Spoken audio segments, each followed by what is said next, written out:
No Adelaide Grand Prix weekend would be complete without an appearance by those heavy metal stars of the Australian touring car scene.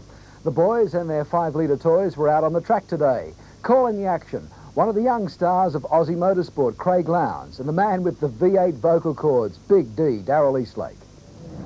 Adelaide racetrack, as you can see, blue skies as clear as you can get them over here, and the big 5-litre V8s are out on the circuit now, and this is going to be a ripper, no doubt about it.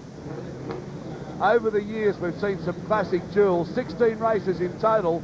Jimmy Richards has won 5 of them, Dickie Johnson 2, along with Longhurst, Perkins and Bow. They've all won 2. Grice, Seaton and Gardner have won 1 apiece. Jimmy Richards 4 in a row from 91-92. Johnny Bow going for 3 in a row if he can win this one. Lap record of a 1:38.65, John Bow in 94, and he broke that at 1:36.06 in 95. So about 1.5 seconds quicker than his time in 1994. Now I've got 2 special young people with me here, let me tell you. Craig Lowndes, one of the brightest up-and-coming stars in Australian motorsport, and Craig, we certainly hope that one day you're sitting in a track like this in a Formula One.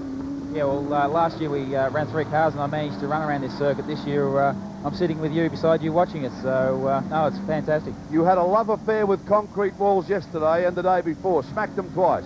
Now, unfortunately, had 2 incidents with the wall. Formula Brabham, we could have fixed it over the night, but we weren't sure what the package was going to be this morning, so we elected just to sit it out and watch the race, and no, the race was pretty sort of crashy. So Craig Lowndes on one side. Now look at this man. I mean, you gave us so much enjoyment, Kevin Swanson, aboard that Suzuki of yours. I've never seen a better winner than you. Thanks a lot, Darrell. It's good to be back in Australia. It's great to be down here for the Formula One race, and looking forward to this Group 8 touring car race we've got coming up. While the car's on the warm-up lap, now you've been doing a bit of NASCAR racing over here in Australia, and you've been going pretty well. I mean, you equaled Charlie O'Brien's time the other day, I'm told.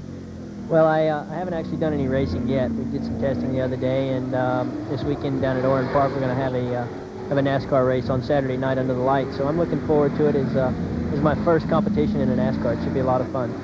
While you're looking at the grid in front of you there, Kevin, have you missed the bikes? I know you've done every round. You've fulfilled the commitment to help Darrell Beattie on the Suzuki, but have you missed it at all?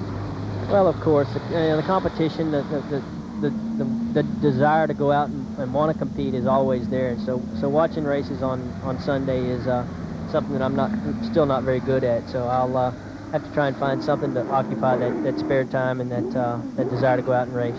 Yeah, race is race, so no doubt about that, and all the best with that. Okay, well, you're going to enjoy this. This is the Aussie V8s. They're quick, they're big, and they're pretty spectacular. Yeah, it's interesting to see the comparison between the Group A and NASCAR. It's great to see them as a support race here for the Formula One race. Craig, just before we go to the start line, look at that crowd here. Thursday, 74,000 people in attendance. Friday, 102,000 people. Now, today, 139,000 people, and they have sold 205,000 tickets for tomorrow. The sold-out signs are out on the door. You can't get in for love nor money. And I'm told that's a world record. How about that? Well done. Laps 15, race distance, 57 kilometres. Up go the revs. Ready to go. Watch the start. Watch for Larry Perkins. Wayne Gardner sitting on the second row. Seat. Johnny Bow gets away. Well, Gardner. Oh, shuts the door. Johnny Bow, but Gardner comes up on the inside. And now, will he get there yet? He gets into second place, though. Wayne Gardner. Great start. Glenn Seat out in front from the word go, and through they come. Yeah, Gardner had a good start there. He had a good start at Bathurst. You know, it's obviously marked that start. He's come through to second. It's fantastic. Dickie Johnson now sits in behind Larry Perkins. Johnny Bow third place. Wayne Gardner is second. Glenn Seaton up in front. Alan Jones in the second of the PJ cars there. That's the older car. Glenn Seaton is driving the car that he drove at Bathurst and Sandown, and AJ not very happy. Said the car's not turning well at all. Yeah, it's all a bit hectic at the front. Bow couldn't be very happy with that start that he got, and Gardner's obviously happy with coming from the second row. Well, Johnny Bow's gone there, an electric starter. He gets off the line. Seaton hasn't, had the greatest starts of the year, but he's certainly got that one. Well, yeah, and no, Bowers look like he's at the side there, and he's going to start coming back through the field. Gardner's pressing for the lead. Have a look at this. Oh! Wayne Gardner gets a little tap. I'm sure he tapped Seaton. Seaton got very sideways. Let's have a look at the front of the car. I can't see anything there. Maybe just lost it under brakes. Johnny Bow now gets right up underneath Wayne Gardner. And listen to the V8s here in Adelaide. How good are they here? I love them here. Wayne Gardner now, he takes the lead from Johnny Bow. Seaton's dropped back into third place. Yeah, it's, I can see one of the mobile Bow cars running up there. It's pretty good to see Brock coming up through the field. Larry's obviously there, so it's not over yet. What do you think so far? Gardner, that was a real impressive move he made at the end of the straightaway. Gave the guy in front of him a little nudge, and took that spot over. And he's right out front where he wants to be, and he's looking strong. Wayne's always been aggressive, you know that. He has been, and first part of the race has always been one of his really strong points, and I wouldn't be surprised to see him run right there at the front the rest of the day. Well, he won here for the Holden Racing team just 2 years ago, and here he is now in the Cope team. How times can change. He was driving for another team at his first major win. Now he leads with his own team, Coca-Cola. Glenn Seaton up into third. Larry Perkins just trying desperately to get onto the end of the trio there, which he's going to do, no doubt about that. So he'll close right up there, but Johnny Bow losing a little bit to the Coke Commodore down the straight, but under brake seems to close up. Yeah, it's like these four cars are just starting to spread out now, and it's only lap 2 of 15, so it's going to be a long race. Tyres, they'll come into play. Yeah, very much. The Dunlop seem to, as you can see, Gardner and Bow, the Dunlop seem to come in early. Johnny Bow side by side for Gardner as you look down from the chopper. Takes the lead, Johnny Bow. Slips through under Wayne Gardner. Larry Perkins right up behind Seaton. Now can Gardner fight back? Gardner seemed to be struggling a little bit off that last corner. Bow got a pretty good run on him coming onto the straightaway and just managed to slip past him on the brakes there at the end of the straight. Johnny Bow's been in unbelievable form this year. He really has been a superb package. The Ford, Bow, everything. And he's had to struggle on tyres, but certainly won the races he wanted to win. Oh, yeah, he's been going fabulous. The Falcons have been performing well. The Commodores have been there, and look at the moment, he's just sort of trying to stretch a lead here, and looks like he's been able to, so hopefully other guys can catch him. Everybody using all of the circuit and then some, no doubt about that. There's Neil Crompton there. He's got Dickie Johnson up behind him. AJ well back in the pack and not that happy, I tell you. I don't see AJ get upset too often, but he's not really happy with the package that he's been given for this one. Yeah, it's just been unfortunate. Most teams virtually, they produce two cars that are supposed to be identical. It's just unfortunate that AJ's back there, so he may have problems, I'm not sure.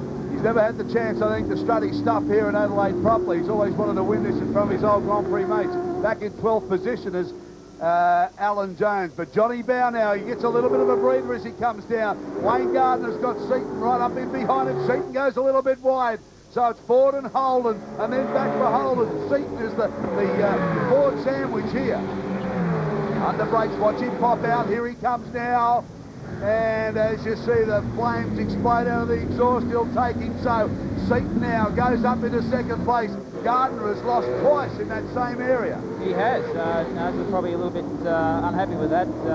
Larry's just sitting there waiting to see what's happened with these two guys. Bowie's obviously made a sprint for it, so Larry and Brock's just sitting there too, so anything can happen yet. Wayne almost leaves the door open there by going down that straight area on the inside lane. He seems like he's struggling a little bit getting onto the straightaway, and everybody's able to pull a slipstream on him and run up and then outbrake him at the end of the straightaway. He's going to have to try and do something a little bit different. He's just going to keep losing those positions.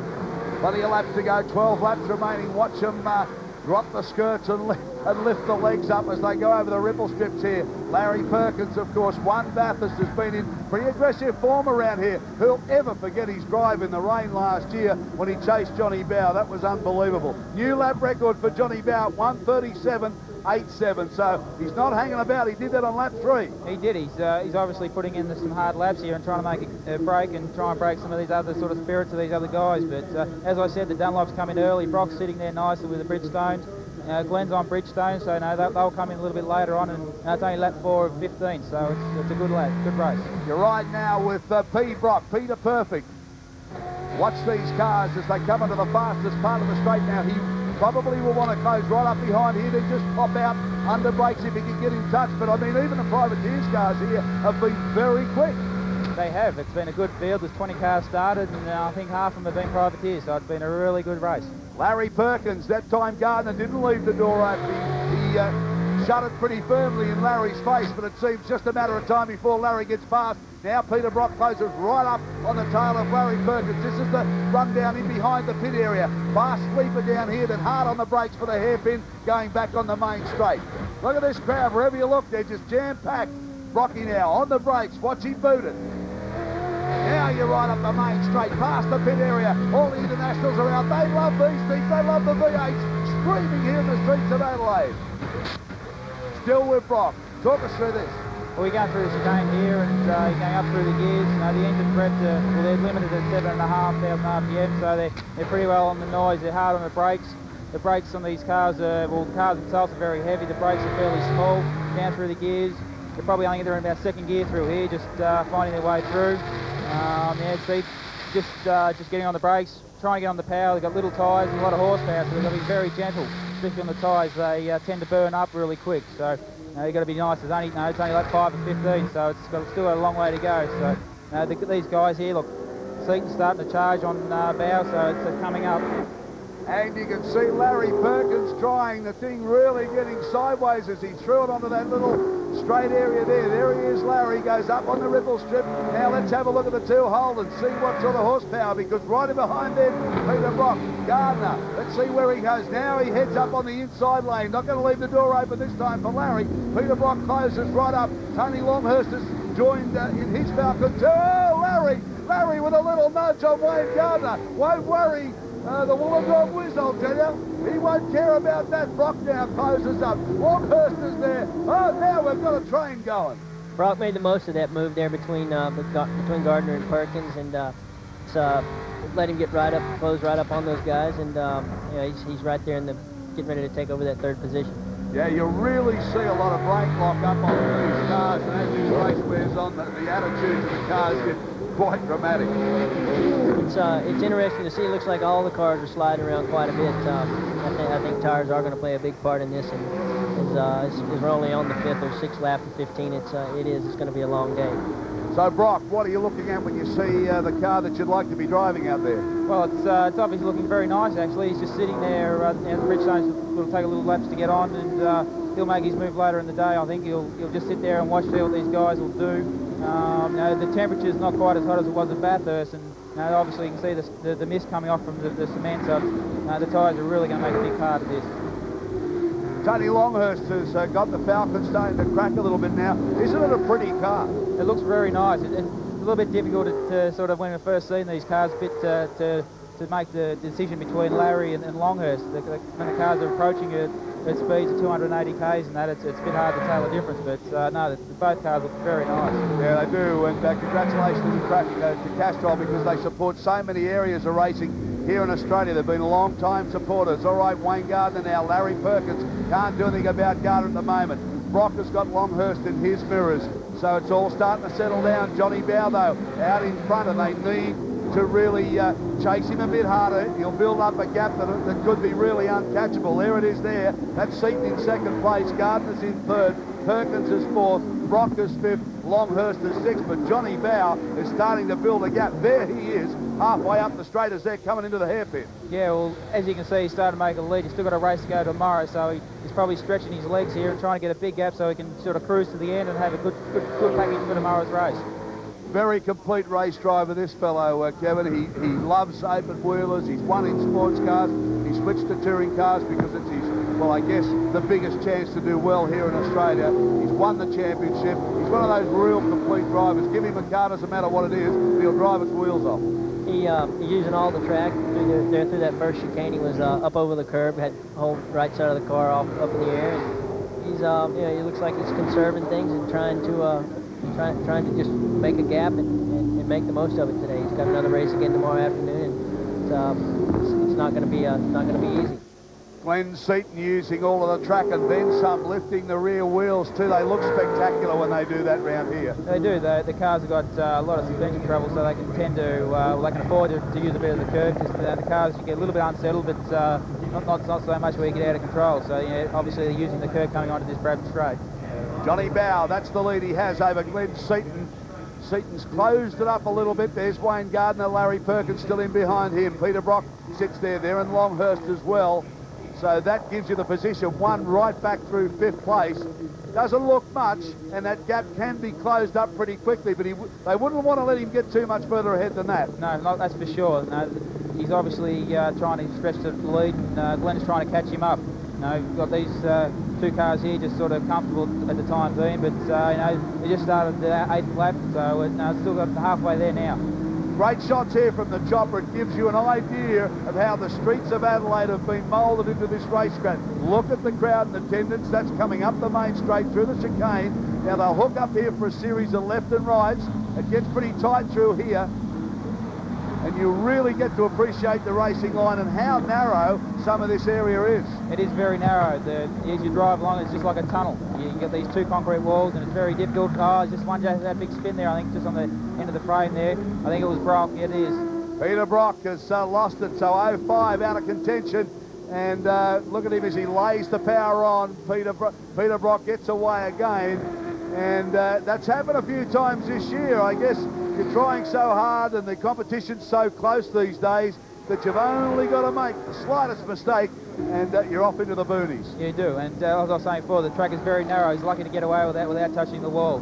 Here we come from the point of view of a replay. And this is from Peter Brock's car. There he goes, spinning around up over the strip, doesn't hit anything, manages to avoid everything. That wasn't too bad. It wasn't too bad at all. He's come to a stop and got back going. He'd be probably a little bit upset with himself. Not the sort of place you want to spin too often here. Definitely not, not a place you want to press your luck. Brock was lucky to get away with that. Watching him make that mistake and spin like that, it sure makes me appreciate cars a lot more than motorcycles, because on a motorcycle that sure would have hurt. Hope you're enjoying the action here from the streets of Adelaide. Plenty happening under the blue skies. Back shortly. Stay with us.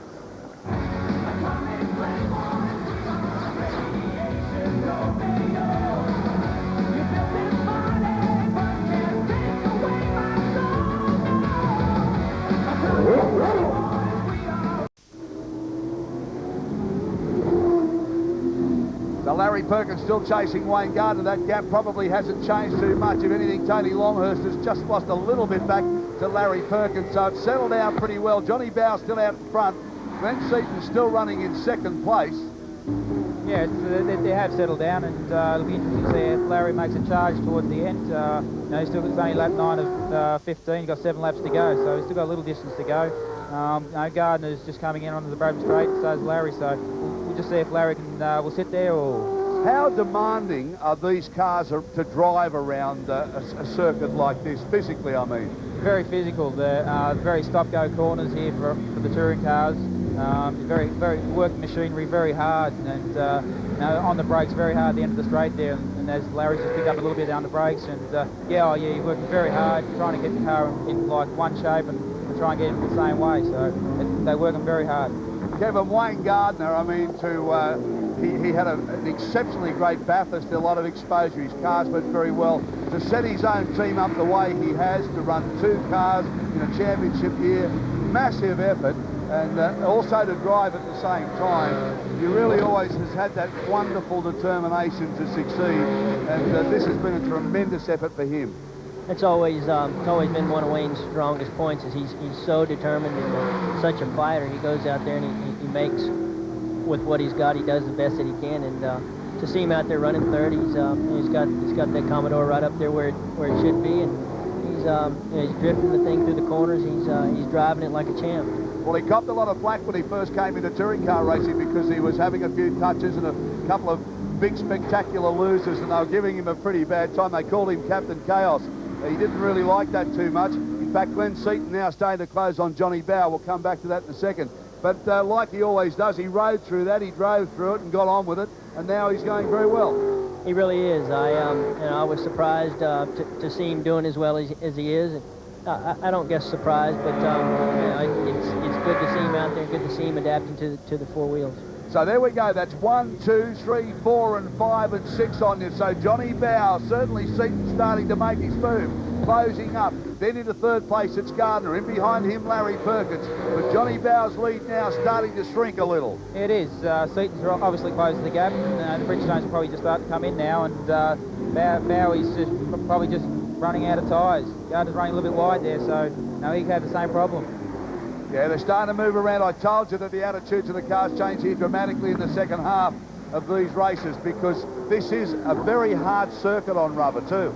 It is very hard. Inside the cars we run bars so we can change the sway bars inside the car, so we can actually change the setup of the car inside it as we're driving. But no, we can only do a little bit at a time.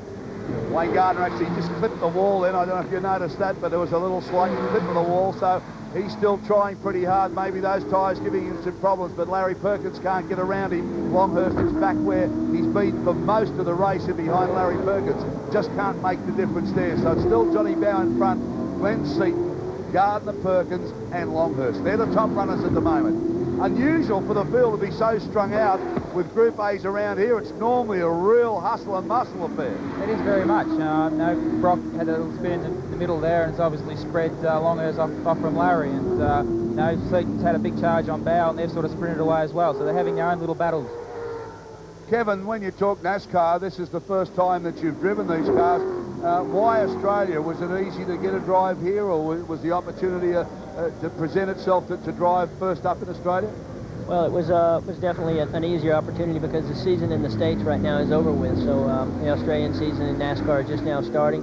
The fields over here are a little bit smaller, a little bit easier to come over and be able to qualify for. It's a good place to come over and have an opportunity to go out and compete and get good track time, whereas in the States it might be a little bit more difficult to qualify and make an event. So how long will you be in Australia for the season? Yeah, I'm going to stay over until just before Christmas, and then I'll go back to the States for Christmas and New Year, and then come back to do the 2 rounds in January and February. Fantastic stuff. Well, 4 laps to go now in the Group A, so if you really want to see some excitement, go and watch Kevin Swanson. Watch him on 2 wheels, watch him on 4 when he takes on the Thunderdome at Calder Park in a NASCAR. Fantastic to have him in this country, and he's a great competitor, and as I said, he's the best winner I've ever seen. I'd love to see him win. And Bowie's had a little bit of a crunch time there too, so you can see the fender just crippled. Yeah, it has. No, these guys are obviously pushing very hard, and there's really no room for allowance.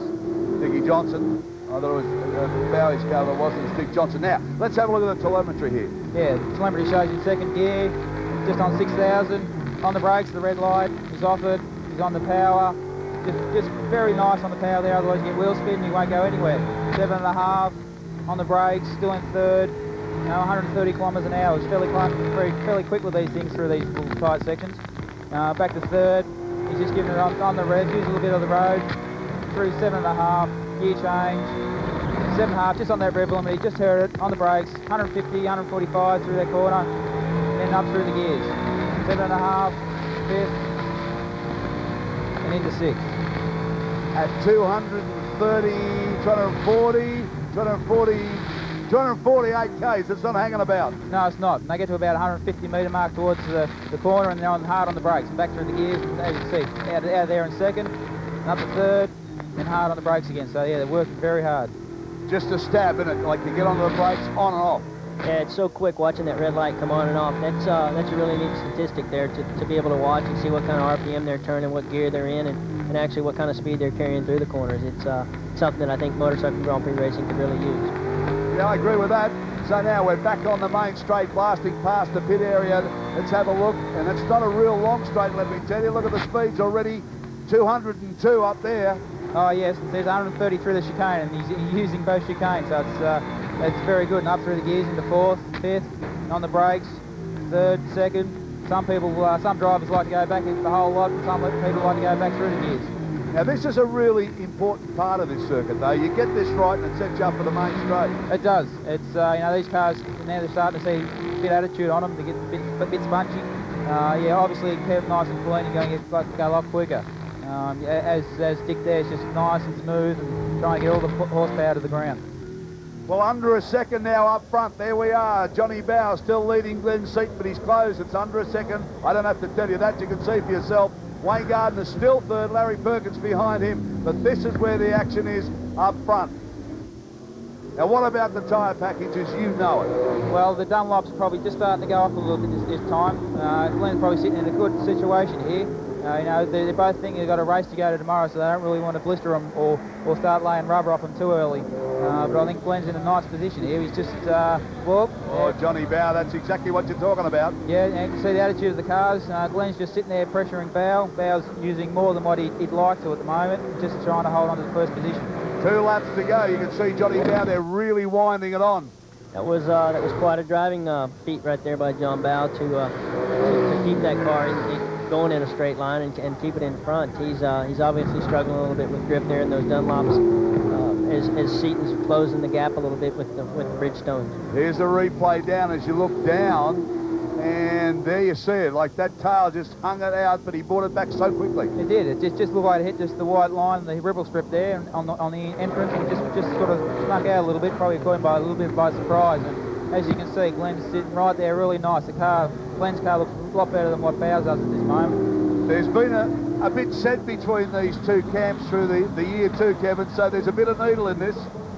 It's always good for racing to have a bit of animosity here and there. It's good to have guys that talk a little bit about each other and keep that spirit of competition out there.